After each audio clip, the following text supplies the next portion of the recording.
Саламатсыздар, урматтуу массалык маалымат каражаттарынын өкүлдөрү. Бүгүнкү күндө баарыңыздарга маалымат болгондой, мына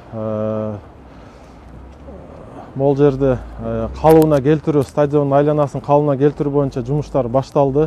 Бул боюнча мына жалпы мамлекетте канча шаардагы стадиондор болсо, ошолор боюнча да иш кетип атат.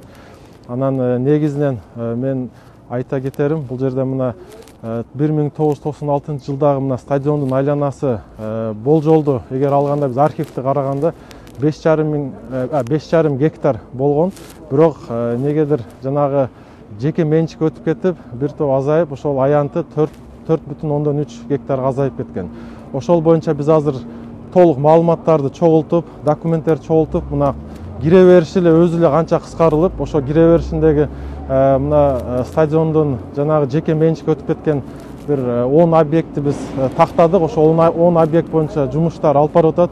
Бул боюнча архитектуралык документтер да толук кандуу бүткөн эмес экен. ГАСК боюнча бул вот эксплуатация берилген эмес экен. Анын өзүнүн жана профили мурун кандай болсо, азыркы профили өзгөртүлүп, перепрофилирование дагы болгон эмес экен. Ошол боюнча дагы биз толук кандуу маалыматтарды тактап туруп, ишкерлер менен дагы жеке сүйлөшүп, бул боюнча мына бүгүн ошол стадиондун өзүн эски калыбына келтирүү боюнча иштерди алып барып атабыз. Анан мен айта кетерим, бул жерде стадиондун жана айланасындагы жана жеке менчик өтүп кеткен боюнча биз өздөрү дагы мына ээлери менен да сүйлөшүп, албетте жергиликтүү бийлик дагы жөн турбай аларга дагы бир көмөк көрсөткөнгө даяр. Жана сиз 10 объект дедиңизби? Ошонун ичинде кайсы объекттер бар? Ошонун ичинде, ооба, ошонун ичинде мен ушул кире бериш эле, өзү кире беришинде мына стадиондун жанагы бизде эл аралык оюндар бүгүнкү күндө болбой жатат. Бизде баарыбыз билгендей, мына Алай футбол клубу бар. Ошол эл аралык оюндарды мына жалпысы Бишкекте эле ойноп турат. Ал эмнеге? Анткени бул жерде мына кире бериш өзү кыскарылып, жанагы автобус кире турган жолдор жабылып, ошол освещениясы слабый болуп, ошол боюнча эл аралык оюндар токтоп калган. Бул боюнча биз азыр мына ушул квадратта эле кире беришинде эле бул жерде мына спорт магазин, мурун жанагы мороженое чыгара турган бир цех болгон экен. Могул жерде мына кире бериши мына свадебный салон деп турат. Ошол жер тияка автобус менен кете турган могул жол дагы жабылып, жанагы арендага берилген жерлер да тосулуп, бул боюнча капиталдык строение да болуп кеткен учурлар да пайда болду. Ушул боюнча биз бүгүн толук кандуу иш алып барабыз. Канча имарат бузулат? Ошондо биз азыр могул жерде бузула турган имараттарды азыр документтерин карап туруп толук кандуу иш алып кетип атабыз. Мен азыр айта албайм эми канча имарат бузуларынчы. Бул боюнча азыр мына ишти бүгүн баштадык да. Онадан бар деп атпайсызбы?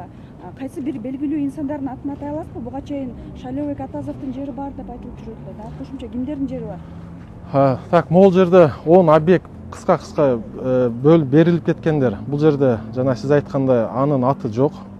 Шайлообек мырзанын. Шайлообек мырзанын аты могул жерде мына кире бериштеги оң жакта бир аз кичинекей бир жер.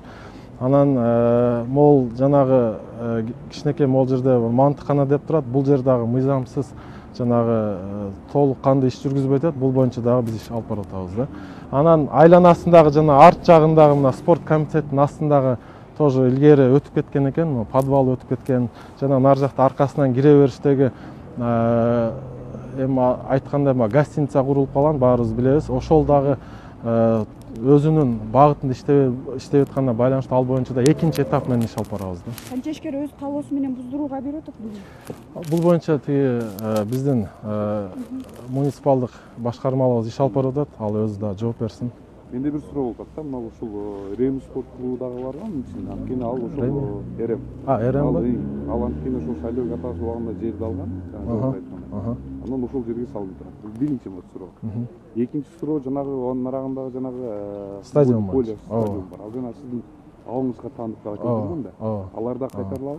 Ал боюнча мына улуттук коопсуздук комитети толук кандуу иш алып барып атат. Мына Реми азыр кимге таандык экендигин баарыбыз билебиз. Бул боюнча толук канча объект болсо ошол объекттер толук кандуу өтүп атат.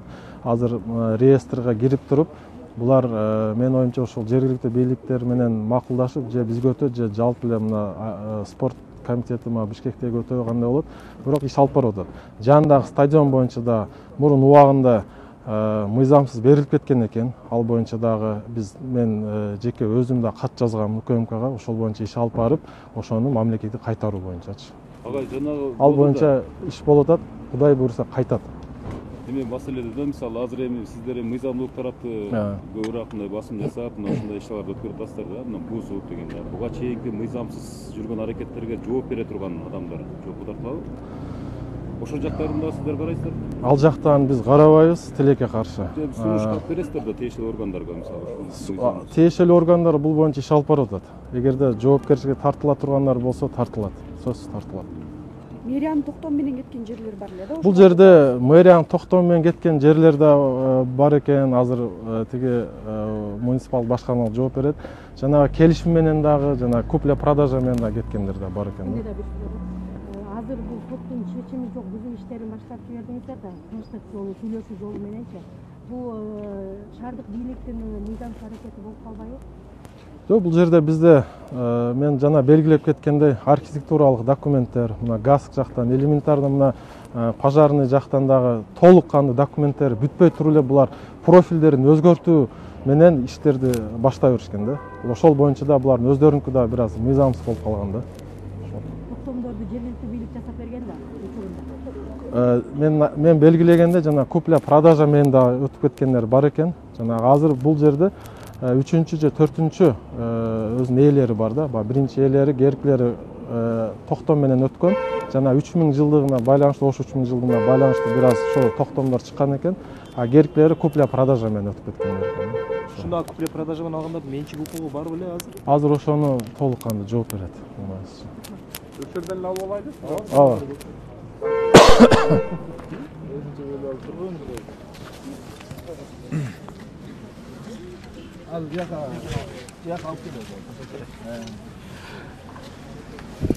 Саламатсыздар, урматтуу Т-Медиа телеканалын көрүүчүлөрү, Т-Медианын катталуучулары. Бүгүн сиздер менен азыр жеринден чыкканыбыздын максаты дал ушул Ахматбек Сүйүнбаев атындагы Ош шаарынын борбордук стадионунун алдында турабыз. Мында дал ушул Сүйүнбаев стадионунун айланасындагы курулуштар бузулуп жатат.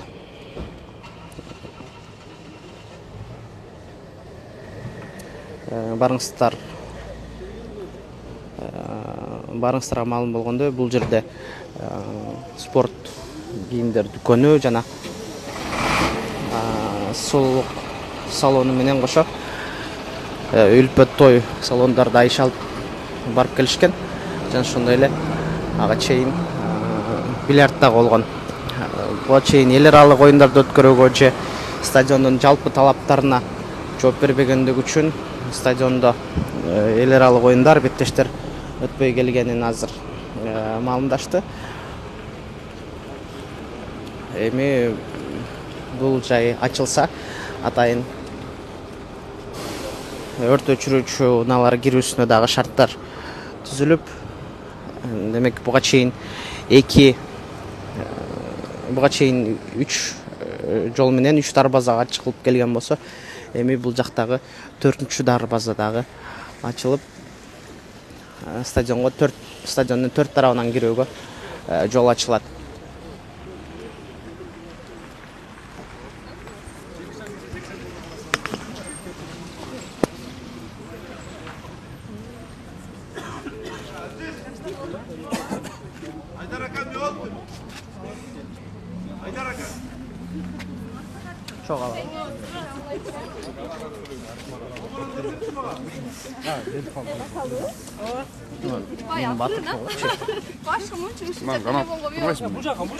Мен мынаны тагып коеюн.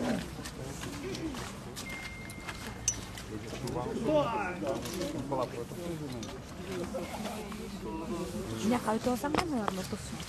Такамнан да. Ооба. Жылуу? Жакшы. Ой. Болду?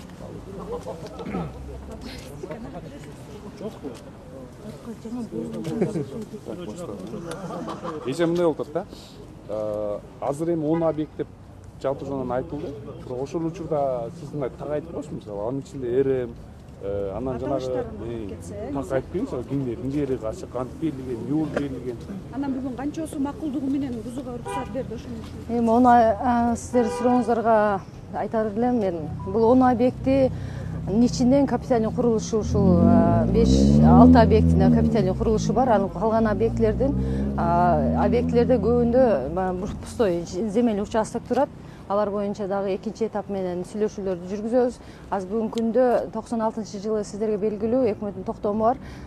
Социальный объектилерди, инфраструктураларды жеке менчикке бербөө боюнча токтомду карабай туруп, ошол жеке тараптарга өтүп кеткендиги боюнча маалым. Бул 80 канчанчы жылдары курулган стадионду объектине бул 6,5 гектар жер деп туруп аныкталган, бирок бүгүнкү күндө 4,5 гектар биздин мамлекеттик актыбыз бар. 2001 жылда 608 токтомдун негизинде 5,5 деп туруп га деп туруп катталган. Бүгүнкү күндө баягы мыйзамсыз иш аракеттердин негизинде өз алдынча бири-биринен сатып алуу келишимдеринин негизинде жеке тараптардын колдоруна өтүп кеткен. Биринчи биз имарат лагманкана деп, мына азыр сулуулук салон, бильярдный, анан наргы алай эленты деп туруп олор биринчи АОнун негизинде акционердин общество болуп туруп, алар жеке тараптарга акционерлер бөлүп сатып туруп, кийин азыркы бүгүнкү күндө 3-4 тараптардын колдорунда иштетип жатат. Бүгүнкү күндө алар менен социальный объектилер боюнча кайра кайтаруу иштери жүрүп жаткандыгы боюнча алар менен түшүндүрүү иштери жүргүзүлүп, мировой менен эле өз алдынча чакырып, келишим өз алдынча сүйлөшүүлөр жүргүзүп, биз ушул социальный объектилерди кайра бизге кайтаруу боюнча, өзүңүздөрдүн эсебиңиздерден бузуп алуу боюнча түшүндүрүү иштери жүргүзүлдү. Алар ушул макулдугу менен бүгүнкү күндө ушул кайрадан бул объектилерди баштапкы абалына келтирүү же болбосо ошол объектилерди кайра баягы международный эмеге талапка жооп бере турган кылып туруп стадионду калыбына келтирүү иштери жүргүзүлүп жатат. Бүгүнкү күндө сулуулук салон деген бул 3-чү сатып алуучу. Бул сулуулук салон негизинде архитектура, газ ишканалары буга чейинки берген каттардын негизинде бир канча мыйзам бузуучулуктарын аныктады. Себеби ал жерде баягы электр тармактары боюнча, курулушу боюнча, баягы өз алдынча баягы сулуулук салон деп профилдерин өзгөртүү боюнча ошондой мыйзамсыз документацияларын аныкталды. Ал эми бильярдный боюнча бул мурда ушул лагманкананын чайсы, алай эленты деген ушул лагманкана турган боюнча мурдагы объектисин реконструкция жүргүзгөн эмес, болгону жер укугун каттап өзүнө каттап жүргөн. Булар эми алай эленты деген бул бир канча бир туугандардын арасындагы осонун атында катталып турат. Андан кийинки объекти бул бүгүнкү күндө бизде арендага алып туруп, үстүнө капитальный мыйзамсыз курулуштарды куруп алган. Ал эми бул спорт школа болсо, биринчи мороженый болгон, биринчи башталкы абалында мороженый болуп туруп, легкий конструкция менен башталган. Азыр эми бүгүнкү күндө мыйзамсыз капитальный эмеге өзгөртүп алгандыгы байланыштуу биз булар менен да сүйлөшүүлөр жүргүзүлдү. Азыркы убакта убакыт сурап атат, бир месттен таап көчүп чыгуу боюнча, же болбосо ушундай мурдагы имараттардын ордуну башка жака жылдыруу боюнча бир 2-3 күнгө суранып атышат. Канча ишкер макулдугун берди ошондо? Өз алдынча бузуп алып кетебиз деп. Онун ичинен биз азыр 4-5 менен сүйлөштүк. Жеке менчикте эмес, берги арендадагы эже ал дагы турак жай салып алган мыйзамсыз. Ал жер өзү биздин баланста, бизде турат.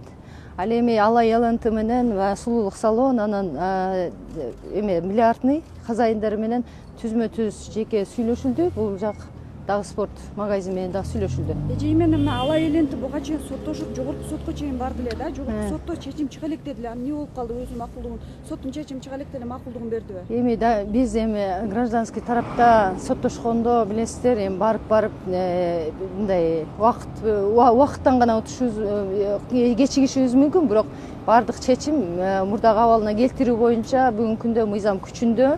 Ошол үчүн бул эми жеке тараптарга түшүндүрүү иштерди жүргүзүлдүк. Эми убакыт келет, 5-6 айда же 1 жыл соттошобуз, бирок баары эч нерсесиз баягы жерди мурдагы акыбалына келтирүү боюнча сот иштерине баары утуласыз. Ошол үчүн эми ушул башынан баштап эле убакытты чозбойлу ушул өз алдыңыздарча макулдугуңуздардын негизинде бизге ушул объектилерди кайтарып берүүңүздөргө суранабыз деп эле мындай сураныч иретинде түшүндүрүү иштеринин негизинде алар макулдугун берилди. Ошол 10 объект Канча аянтты ээлейт ошол сиздердин стадиондун мурдагы 1 гектарга жакын неме аянт ээлеп турат. Чыгып атабы? Анан мурдагы дагы архитектурный мурдагы архивный документтерин дагы тактасак, бул Ленин көчөсүнө чейинги бул азыркы могу спорт магазинин аркасындагы объектлер дагы кирет экен, бирок бизге 2001-жылы 608 токтомдо 5,5 гектар деп туруп камтылып калган, бирок эң түпкү документтерде бул андан да чоң объект 6,5 гектар деп туруп не болду. 10 гектарга жакын ушундай объектлер кирет экен.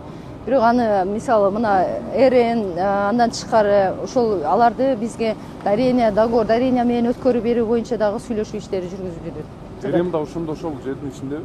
Ошо РМди дагы биз ошол территория мына жолду кеңейтүүдө, башка ошол айтам ой международный уровеньге келтириш үчүн жол дагы ушу талапка жооп бериш керек экен баягы. Площадьдагы стадиондагы ошолорго талапка жооп бербей, жолубуз кичинекей тар болгону үчүн ошол мурдагы акпалында ушул РН дагы мына турак жай жана мына прачки жасаган турак жай дагы ошо территориялар баардыгы кирип кетет экен. Кайсы мэрдин тушунда токтомчуга берилген жерлер? Көбүнчө мына Чырмашев, Исаков деген мэрлердин тушунда. Себеби булар мурда имараттарды сатып алат дагы земельный кодекстин негизинде зданиядан жер неотделимый деп туруп кийин токтомду бекитип берип атат да, токтом менен бекитип берип атат. Сүйлөшүүнүн негизинде аларга башка жерден жер берүү каралдыбы? Убакыт эле берип туруу каралдыбы? Эмне келишим болду? Азыр эми ал боюнча комиссиянын чечими менен комиссияга сунуштайбыз. Ал айыл эленти деп бердиңизби? Ошол ким экен ушу бир туугандарды? Билесизби аны? Ким эле? Надыр деп туруп фамилиясын азыр эсимден чыгып атат. Немеде Осо деп бир туугандардын арасында экен да, Осонун атында. Алдыда эжеке мамлекеттин жерлерин дагы кайтарып алуу боюнча ош шаарында кайсы жерлерде активдүү? Азыр Навай парктын ишини кайтаруу боюнча биз соттук процесстер жүрүп атат. Аларга дагы судебный порядокто арыздар келтирилди. Андан тышкары баягы бардым деген боюнча бүгүн күндө толук жери жокко чыккан. Андан тышкары арести да жокко чыкты бардым территориясындагы. Ал кафе бүгүн күндө ал биздин чечимдерге макул болбой, кассациялык тартипте областык сотко берилген. Алар дагы ушул Токтоо парктын территориясы, Навай парктын территориясындагы жеке менчикке кеткен жерлер боюнча судебный порядокто иштер жүрүп атат. Өзүңүз таанышып коесузбу? Ош шаарынын мэриясы муниципалдык менчик башкармалыгынын башчысы Имар Ватанович. Урматтуу Томедиа телеканалын көрүүчүлөрү, Томедианын катталуучулары, жаңы гана эфирге кошулгандар болсо, маалымат иретинде айта кетейин, биз азыр Ленина көчөсүндө турабыз. Ленина көчөсүндөгү Ахматбек Сүйүнбаев стадиону бул. Сүйүнбаев стадионунун эң башкы кириш жеринин оң тарабында дал ушундай үлпөт той салону, сулуулук салондору жана ошондой эле бильярд клубтары, аны менен катар атайын спорт буюмдарын, спорт кийимдерин саткан дүкөндөр ачылып, стадионго кирүүчү стадиондун 4-чү зонасын мынтип жабылып калган. Азыр ушуларды бузуу иштери жүрүп жатат. Буга чейин Ахматбек Сүйүнбаев стадиону 5,5 гектар болгон болсо, ал 4-7 гектарга чейин кыскарып кеткен. Аны менен аны кайра стадионго кайтаруу үчүн азыр бул жерде ачуу иштери жүрүп жатат.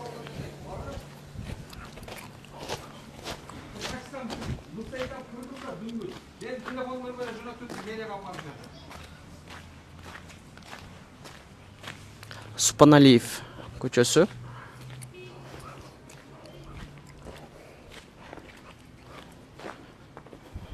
Бул жакка өтүп кетсе болот экен.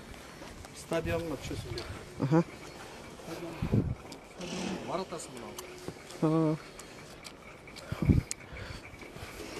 Супаналиев көчөсү бул демек стадиондун түндүк батыш дарбазасына карай жол дал ушул жерден ачылып жатат. Бул жердеги оор типтеги курулуш жүрүп, дал ушул жолду тосуп алышкан. Байкаңыздардай, бул жерде үй турат. Анын ар жагында дал ушу түндүк батыш дарбазасын жаап турган сулуулук салону, өлпөт той салону, ошондой эле бильярд, башка магазиндер дагы салынып кеткен.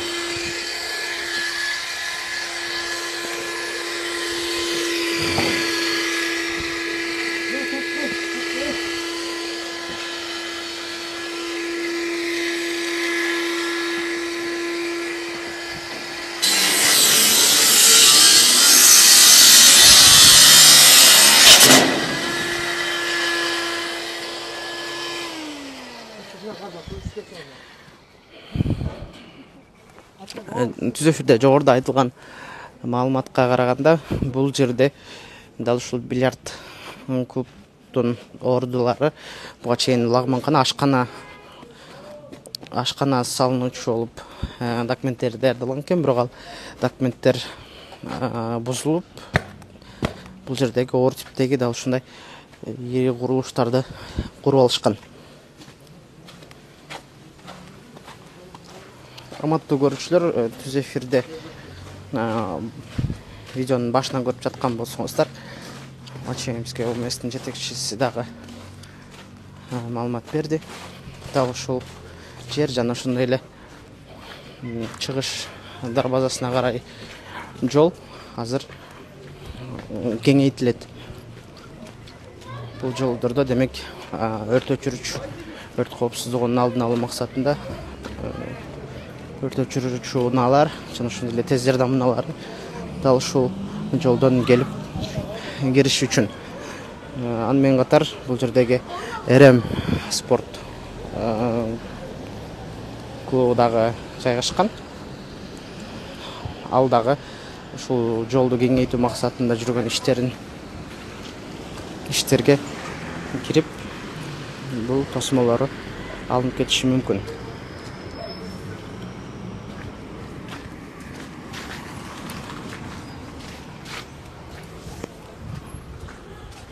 Ардактуу көрүүчүлөр, Тмедианын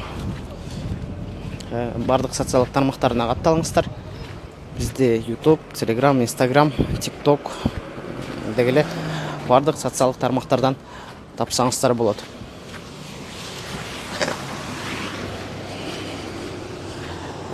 Эгерде дал ушул ОМС баштаган ишин аягына чейин иштеп, аягына чейин аткарса, дал ушул жерлер кеңейтилип, бул жерде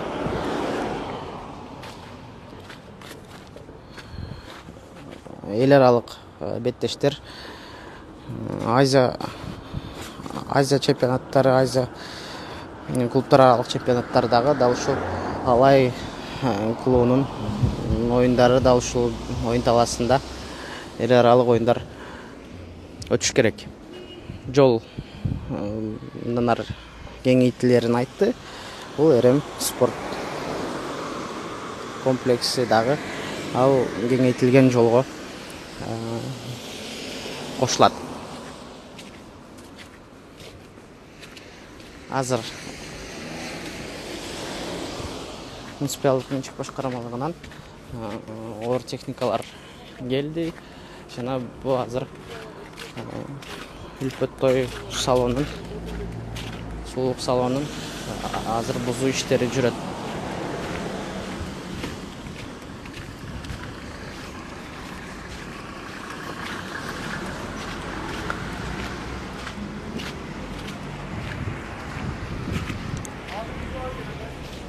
Жеринде Ош шаарынын вице-мэрлери жана муниципалдык менчик башкармалыгынын жетекчилери дагы жерине келишкен. Бизге айтылган маалымат боюнча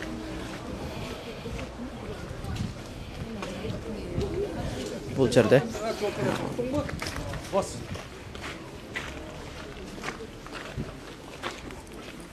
бильярд клубу жана өлпөт той салондору өз ыраазычылыгы менен бул жерде ачышкан, уруксат беришкен. Кандай болгон, анан мен алган жерди талып калдыңыз, азыр мэриянын чечимин эмне деп атабыз? Башкача секин айтып беребиз. Мэриянын чечими бул биринчи ушул Булат дегенде сизилип баштады. Бул жерден артыкы алганын боюнча 80-жылы бурулушкан экен. Мындай келип ушу бизге белгилеп берди, бирок эртең азыр дайыны жок.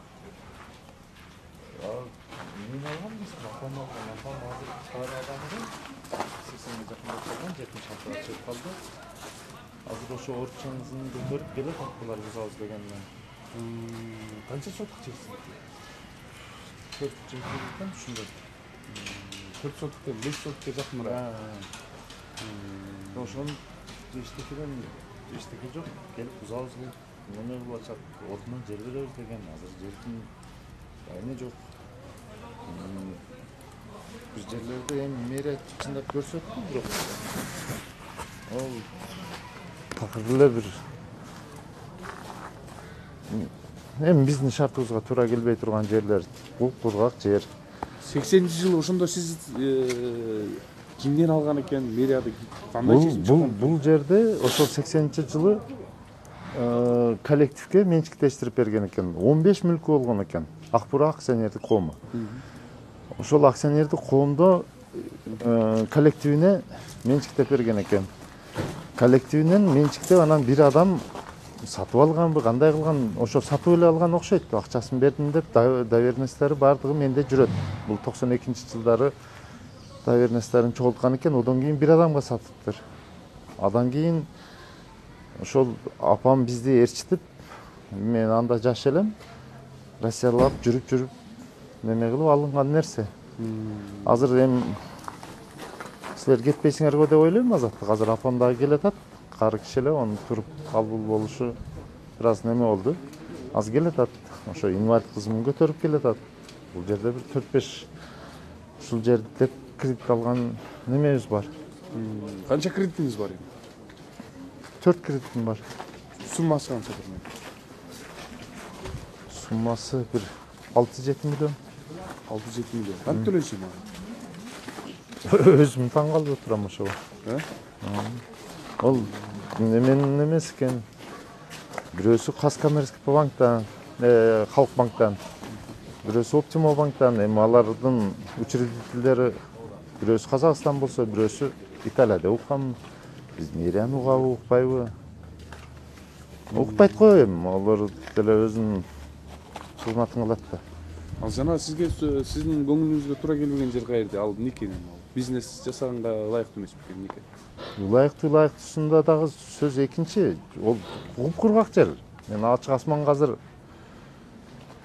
коюп алсам, анын кандай болот? Жок, бул жер биринчи маселе. Жердин үстүндөгү мына имарат экинчи маселе болуп атпайбы? Бирок ушул имаратты мындай бузуш үчүн компенсация төлөп беребиз деген сүйлөшүүлөр эмне? Жок, андай жок. Андай жок. Мен бул жер апам алган, апамдын атында. Апам анан менин кызыма дарчыны кылып өткөзүп берген. Азыр келатат, силер бу жерде болсоңор интервью аласыңар деген ойдомун.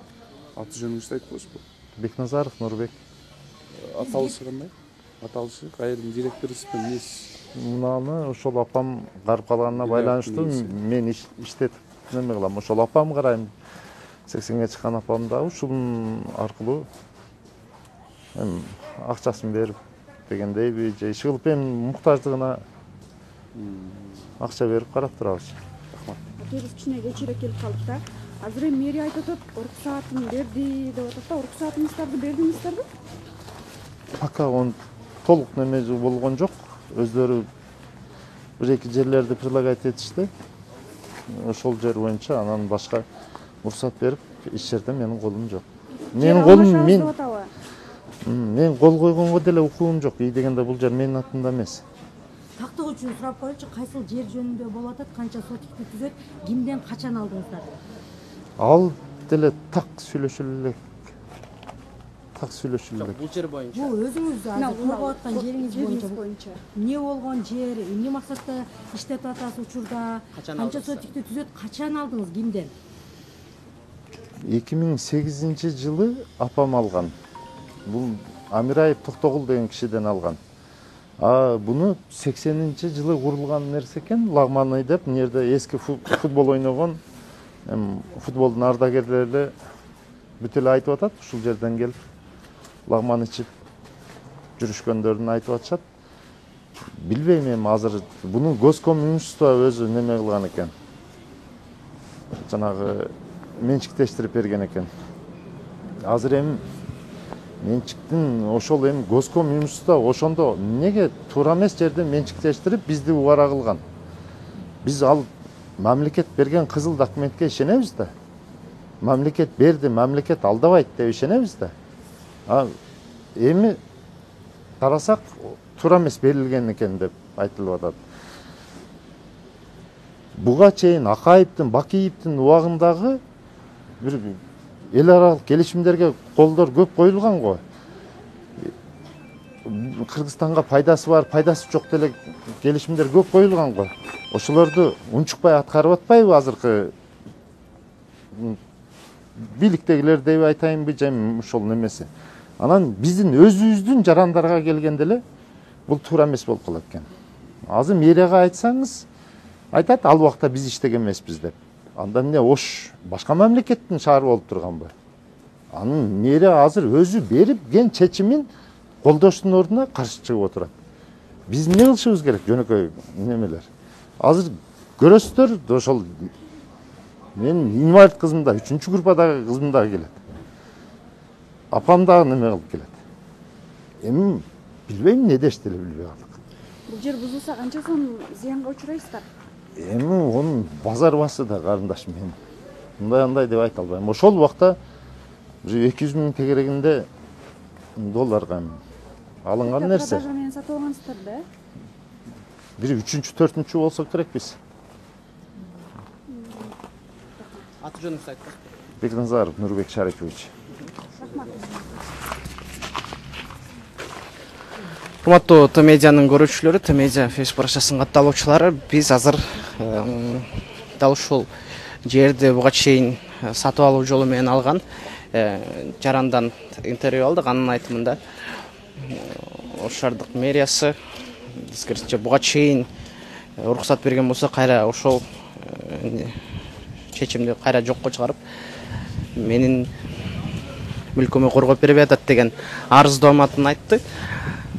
Бул жакта болсо бузуу иштери жүрүп жатат. Т-медиа телеканалы түз эфирде дал ушул бөлүктөн жыйынтыктайбыз. Бул тууралуу Т-медианын социалдык тармактарынан кененирээк маалыматты кечки саат 19:00 ала аласыздар. Биздин социалдык тармактарга катталганды унутпаңыз. Бизде YouTube, Telegram, Instagram, TikTok деги эле жалпы социалдык тармактардан тапсаңыздар болот.